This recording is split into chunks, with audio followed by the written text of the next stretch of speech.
Bem-vindas e bem-vindos. Eu sou Camila Salmori, sou juíza da 5ª Turma Recursal e hoje estou com vocês aqui no curso de Introdução à Inteligência Artificial aplicada às atividades judiciais. A nossa aula de hoje vai ser sobre transparência e accountability, uma visão ética da inteligência artificial. Hoje, para nós pensarmos a inteligência artificial, nós temos que olhar sobre uma visão ética. Essa é a primeira preocupação que se põe não só no direito, mas para todos os ramos que lidam com inteligência artificial. O que é essa ética? É um conjunto de princípios que busca tanto o desenvolvimento quanto o uso responsável da inteligência artificial. E aqui é muito importante focar nesse desenvolvimento, uma vez que nós lidamos com a inteligência artificial não apenas como usuários, mas também lidamos como reguladores e julgadores, né? Já temos casos no Brasil e fora do Brasil, diversos casos em que questões ligadas a sistemas de inteligência artificial têm sido trazidas ao judiciário, para os magistrados decidirem. Então, é muito importante esse conhecimento mais amplo da inteligência artificial. Nesse momento, a gente tem um grande conflito entre inovação e regulação, uma vez que a indústria está produzindo a passos largos enquanto não conseguimos regular. E o principal desafio está em estabelecer marcos legais globais, porque diante da internet que está no panorama global, nós não temos como lidar com legislações locais, porque vai haver um conflito e não vai ser possível conciliar todas. Então, o marco regulatório global é muito importante. A falta de consenso é um dos problemas para definir princípios éticos. Aqui eu trago uma foto, né, que mostra um pouco dessa contradição, mostrando indígenas em frente ao Congresso, em frente a prédios, a sociedade desenvolvida das cidades. Então, veja, quando nós falamos de princípios éticos, nós temos que escolher e adotar princípios que abarquem a todas as etnias, as sociedades, com cada uma das suas complexidades. E esse é o que está dificultando nós chegarmos até um consenso global. Teve uma pesquisa em 2019 que buscou reunir os principais princípios éticos aplicáveis à inteligência artificial. Naquele momento, 2019, existiam cerca de 84 legislações, microlegislações no mundo buscando regular inteligência artificial. Foram mapeados os principais princípios, eu trago aqui a pesquisa, falando de transparência, justiça, não fazer mal, né? Responsabilidade, privacidade, liberdade, confiança, sustentabilidade, dignidade e solidariedade.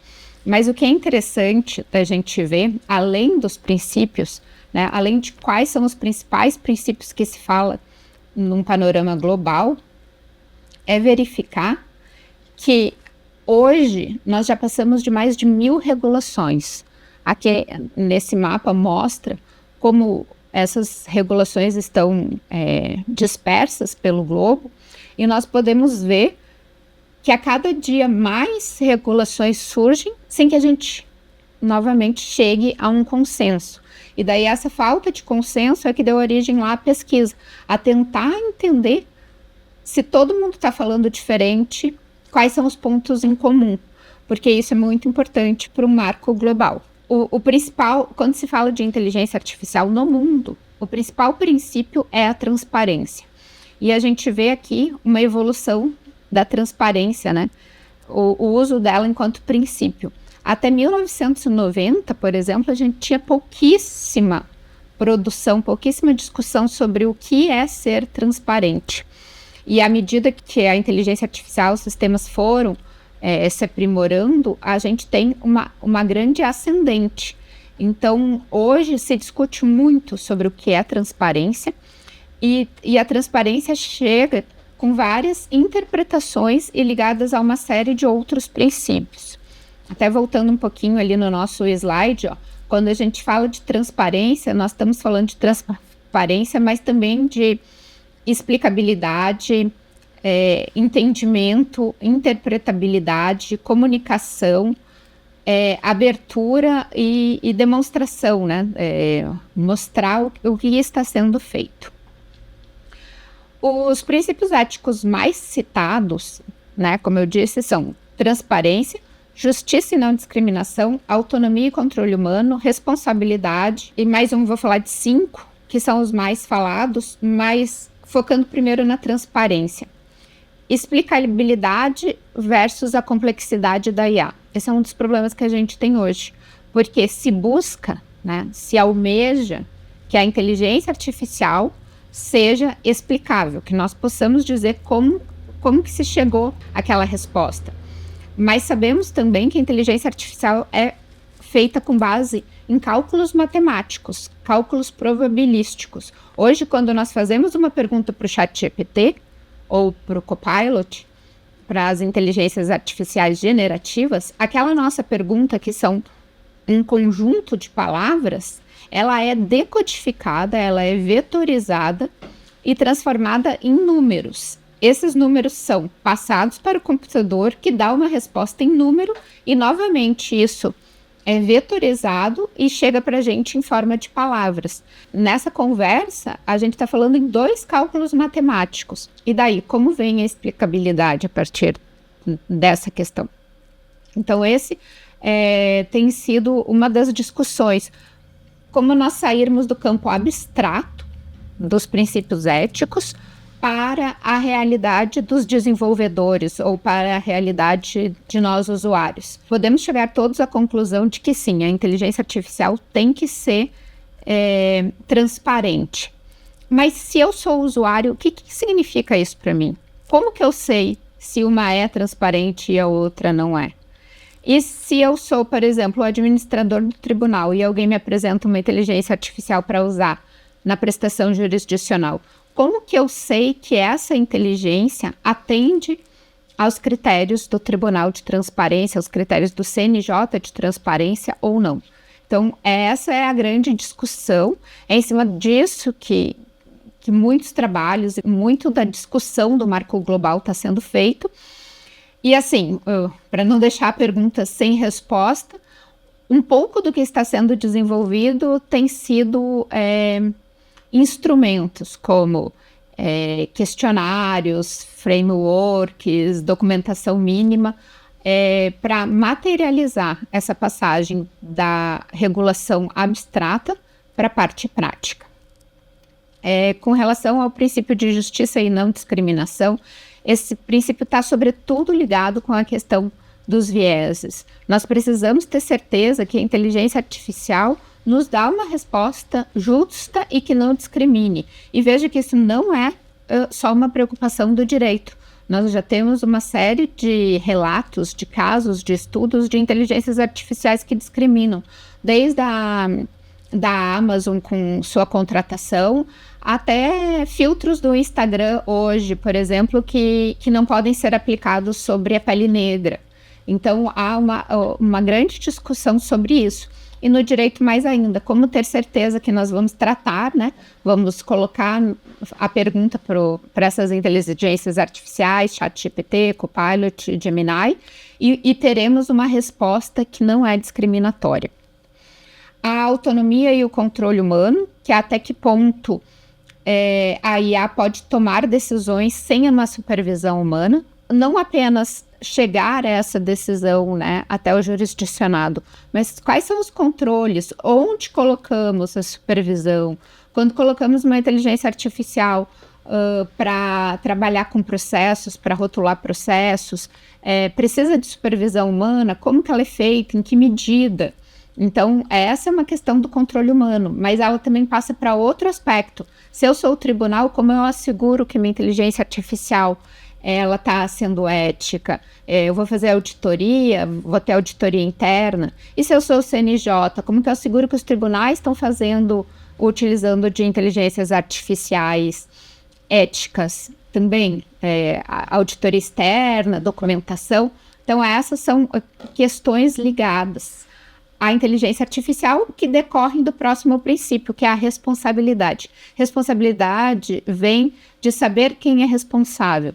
Se eu tenho uma saída discriminatória, por exemplo, quem vai responder por isso? É o usuário? É o tribunal? É o CNJ? É a empresa que desenvolveu aquela IA generativa?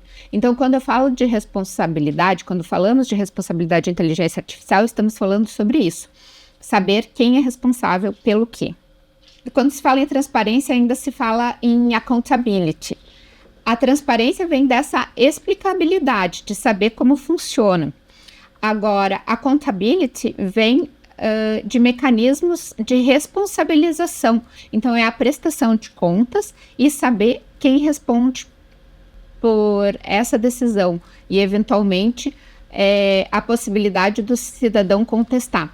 Aí a gente tem um descompasso entre o que está sendo discutido na Europa e o que está sendo discutido no Brasil. A Europa começa a trabalhar com a ideia de que, se há uma inteligência artificial em uso, as pessoas têm que saber, o jurisdicionado tem que saber. Nós, nesse momento, no Brasil, não adotamos isso. E, inclusive, a resolução 615 do CNJ, recém-publicada, que ainda não entrou em vigor, sobre as IAs generativas, tratam disso como facultativo, constando como um poderá, como a gente vai ver mais para frente. A accountability também é um ponto que se reconhece como necessário, mas que ainda se discute o que seria. Tem ainda o princípio de não causar dano. E esse princípio de não causar dano vem lá das 3 regras da robótica que o Isaac Asimov criou no meio do século passado, falando que um robô não deve fazer mal a um outro ser humano, que ele deve obedecer às ordens do ser humano e que ele deve proteger a própria existência, a não ser que essa proteção entre em conflito com a primeira ou segunda lei. Então, foi uma das primeiras regras que pautou essa questão da ética na inteligência artificial. Como eu disse, nós não temos um marco legal global ainda, né, em razão da velocidade que está avançando a IA, a indústria criando muito rápido, cada vez criando uma coisa diferente, os interesses são divergentes e temos a dificuldade de harmonizar esses interesses. O que surge no panorama é a recomendação da Unesco, que foi aprovada em 2021, por 193 países, ou seja, foi unânime e é o primeiro marco global, embora não seja obrigatória, ela só é uma recomendação. Ela traz como pilares a proporcionalidade e essa questão de não causar dano. Então, ela trabalha com três parâmetros, 2 pilares, a partir desses 2 pilares, 4 valores éticos e a partir desses valores ela traz os princípios. Os valores éticos são os direitos humanos e liberdades fundamentais, a prosperidade ambiental e a diversidade e inclusão e sociedades pacíficas, justas e interconectadas.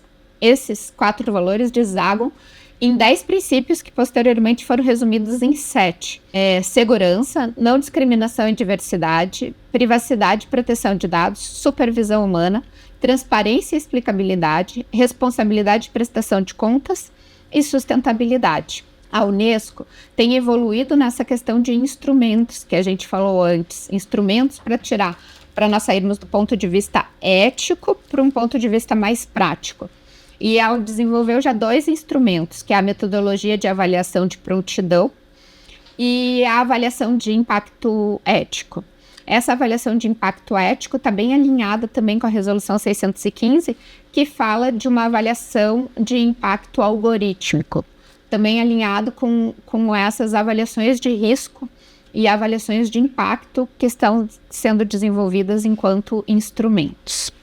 Quando olhamos para os desafios futuros, então, da regulamentação da IA, por essa visão ética, nós vemos novamente esse conflito entre inovação e como assegurar os direitos fundamentais, a explicabilidade, como garantir que essa decisão, esse resultado seja explicável aos usuários, que a regulação alcance os interesses privados e a classificação de risco, né? Como determinar quais são as inteligências artificiais com maior risco, com menor risco e como vamos regular cada uma delas. Por fim, eu termino com 2 reflexões. O que é mais importante para a regulação da IA? A transparência ou a segurança? E quando falamos que a IA pode ser realmente explicável, como vamos garantir isso e assegurar isso para o público em geral, para o nosso jurisdicionado? Era isso por hoje. Muito obrigada.